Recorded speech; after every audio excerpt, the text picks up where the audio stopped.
Good morning to all. तो last video में हमने एक चैप्टर स्टार्ट किया था class 11th biology cell the unit of life. तो ये लेक्चर 2 है जिसमें हम polar ribosomes, mitochondria and vacuole topic cover करेंगे। तो वीडियो को लास्ट तक देखना। सबसे पहले जब हम पोलर राइबोसोम्स की बात करते हैं तो इन्हें पोलेजोम्स भी कहते हैं। इनका दूसरा नाम पोलेजोम्स भी है। तो इसके बारे में हम समझेंगे इस वीडियो में। तो हम सबको डीएनए के बारे में तो पता ही है। डीएनए इंफॉर्मेशन स्टोर करता है जिससे वो अपनी फोटोकॉपीज बनाता है। डीएनए स्टोर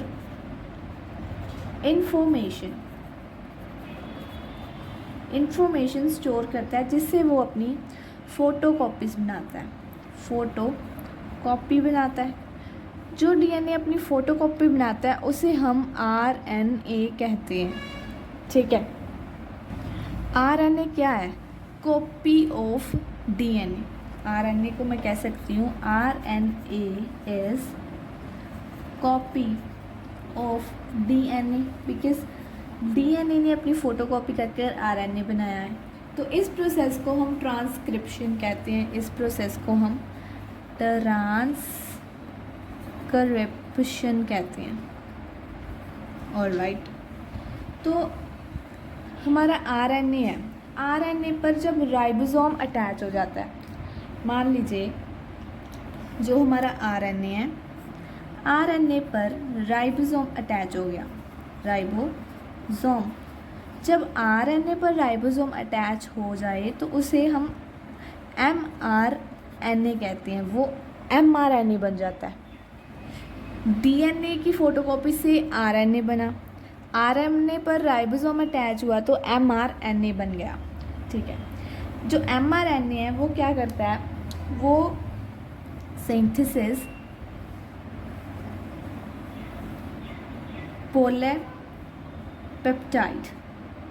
पॉलीपेप्टाइड को सिंथेसिस करता है एमआरएनए। मैं आपको डायग्राम के साथ बताती हूँ। देखिए, मान लीजिए ये हमारे पास आरएनए है। जब आरएनए पर राइबोसोम अटैच हो जाते हैं, राइबोसोम अटैच हो गए, ये राइबोसोम का स्ट्रक्चर है। ये हमारा राइबोसोम का स्ट्रक्चर होता है। देखिए, इसके ये 2 सबमिट्स होते हैं। राइबोसोम के 2 सबमिट्स होते हैं। ठीक है, जो ऊपर वाला सबमिट होता है उसे 30S कहते हैं, नीचे वाला 50S होता है, जो हमारी एनसीईआरटी में गिवन है। ऊपर वाला 30S, नीचे वाला 50S। जो ऐसा, ये एक मेजरमेंट यूनिट है बायो में जिससे हम राइबोसोम की मेजरमेंट करते हैं। और इन दोनों को मिलाकर जो राइबोसोम होता है वो 70S का राइबोसोम बन जाता है, जो आरएनए पर अटैच होता है। आई विल रिपीट, ये स्ट्रक्चर है राइबोसोम का। ऊपर वाला 30S, नीचे वाला 50S, दोनों साथ में 70S होती हैं। एस एक मेजरमेंट यूनिट है राइबोसोम का।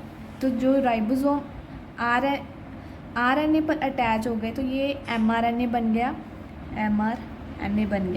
तो ये राइबोसोम कुछ सिंथेसिस करेंगे। क्या सिंथेसिस करेंगे? पॉलीपेप्टाइड। ये जो सिंथेसिस करते हैं वो पॉलीपेप्टाइड सिंथेसिस करते हैं।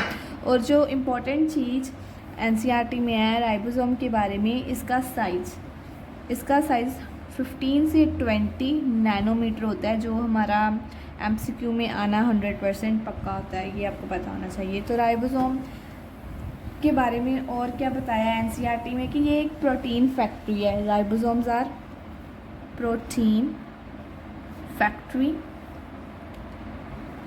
उसके बाद और कुछ बताया है कि ये विदाउट मेम्ब्रेन है। विदाउट मेम्ब्रेन, राइबोसोम के पास कोई मेम्ब्रेन नहीं होती। तो जिस स्टेज में हमारे आरएनए पर राइबोसोम अटैच हो जाते हैं, एमआरएनए बन जाता है और पॉलीपेप्टाइड सिंथेसिस होता है, उसको हम पोलर राइबोसोम्स या फिर पोलेजोम्स कहते हैं। नेक्स्ट हम पढ़ेंगे अबाउट माइटोकॉन्ड्रिया।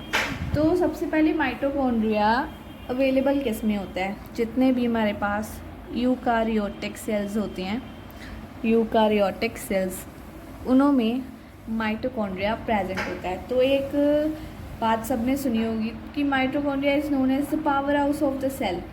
तो यहाँ पर हमारे पास क्वेश्चन आएगा, why mitochondria is called power house of the cell, power house of the cell. पर इसे पावर हाउस क्यों कहती हैं सेल का? पावर हाउस इसलिए कहते हैं because mitochondria they convert energy क्या होती है? ATP. They convert energy into forms that are usable by cell. ये एनर्जी को कन्वर्ट कर देता है जो यूजेबल होती हैं सेल के लिए। तो माइटोकॉन्ड्रिया की शेप क्या होती है? हम शेप में कह सकते हैं कि इसकी शेप स्फेरिकल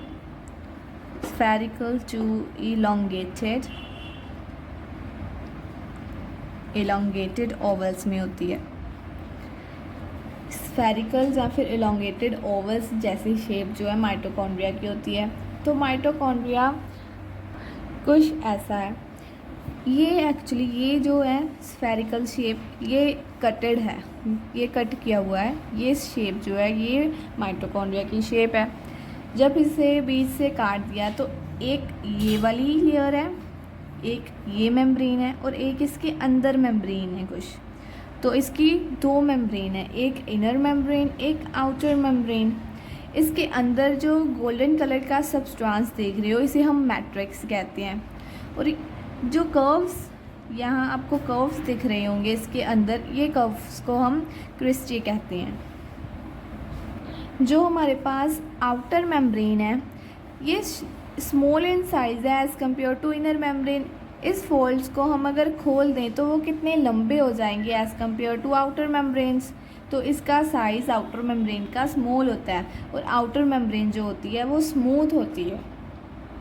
तो मेनली हम इनर मेम्ब्रेन के बारे में पढ़ेंगे। तो जो माइटोकॉन्ड्रिया की मेम्ब्रेन होती है वो किसकी बनी होती है? वो फॉस्फोलिपिड की बनी होती है, फॉस्फोलिपिड बाइलेयर। जिसकी सेल मेम्ब्रेन होती है उसकी ही माइटोकॉन्ड्रिया की मेम्ब्रेन भी फॉस्फोलिपिड बाइलेयर की बनी होती है। जो इनर मेम्ब्रेन है, आउटर मेम्ब्रेन भी फॉस्फोलिपिड बाइलेयर की है। इनर मेम्ब्रेन्स में मैंने आपको अभी बताया कि इसमें बहुत सारे इनवर्ड फोल्ड्स थे। इन फोल्ड्स को हम क्रिस्टे कहते हैं।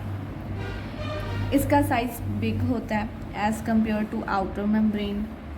तो ये मेम्ब्रेन की जो इम्पोर्टेंट बात है कि ये सिलेक्टिवली परमिएबल है, ये सिलेक्टिवली परमिएबल है। इसमें क्वेश्चन भी आता है कि ये कैसे सिलेक्टिवली परमिएबल है? बिकॉज ये फॉस्फोलिपिड बाइलेयर की बनी होती है। इसका जो नेचर होता है वो लिपिड नेचर है, इसके पास लिपिड नेचर है। तो हमने मोनेरा में पढ़ा हुआ है क्यों जो सब्सटेंस है in and out selectively permeable, कौन से सब्सटेंस अंदर जाते हैं, कौन से सब्सटेंस बाहर आते हैं, बिकॉज इसका लिपिड नेचर है, ये हमने पढ़ रखा है। तो इसके पास माइटोकॉन्ड्रिया के पास जो डीएनए होता है वो सर्कुलर होता है। इसके पास सर्कुलर डीएनए। इसके पास ऑक्सीडेटिव एंजाइम्स हैं, ऑक्सीडेटिव एंजाइम्स प्रेजेंट है माइटोकॉन्ड्रिया में। माइटोकॉन्ड्रिया एक साइट है जहाँ पर सेलुलर रेस्पिरेशन होती है। तो एक और इम्पॉर्टेंट बात जो इनर मेम्ब्रेन में है कि जो मान लीजिए ये इनर मेम्ब्रेन है, इनर मेम्ब्रेन में मान लीजिए यहाँ ये हिस्सा मैं ले लेती हूँ। तो ये हिस्सा अगर मैं लूँगी मेम्ब्रेन का तो इसमें मुझे दिखेंगे इलेक्ट्रॉन ट्रांसपोर्ट सिस्टम। यहाँ पर मुझे इलेक्ट्रॉन ट्रांसपोर्ट सिस्टम दिखेगा, मतलब इनर मेम्ब्रेन में इलेक्ट्रॉन ट्रांसपोर्ट सिस्टम भी है। इसके बाद अगर मैं दूसरा नाम माइटोकॉन्ड्रिया का दूसरा नाम बताऊँ तो ये सेमी ऑटोनॉमस ऑर्गेनेल भी इसे कहते हैं। क्या कहते हैं इसे? Semi autonomous organelle.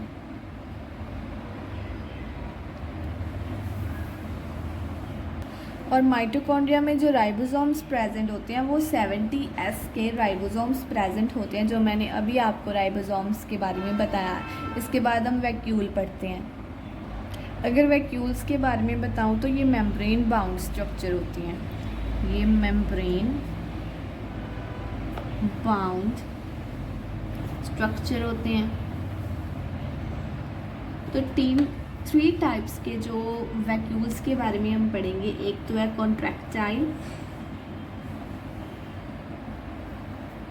एक है हमारे पास food vacuole, contractile vacuole, food vacuole and sap vacuole. Food vacuole में हम अमीबा की एग्जाम्पल लेते हैं। मान लीजिए ये अमीबा है। अमीबा को यहाँ पर अगर फूड देख गया तो ये ऐसा अपना स्यूडोपोडिया ओपन कर लेता है और जो फूड को इनगल्फ कर लेता है। इसके साइटोप्लाज्म, ये इसका साइटोप्लाज्म है ना, इस साइटोप्लाज्म में फूड,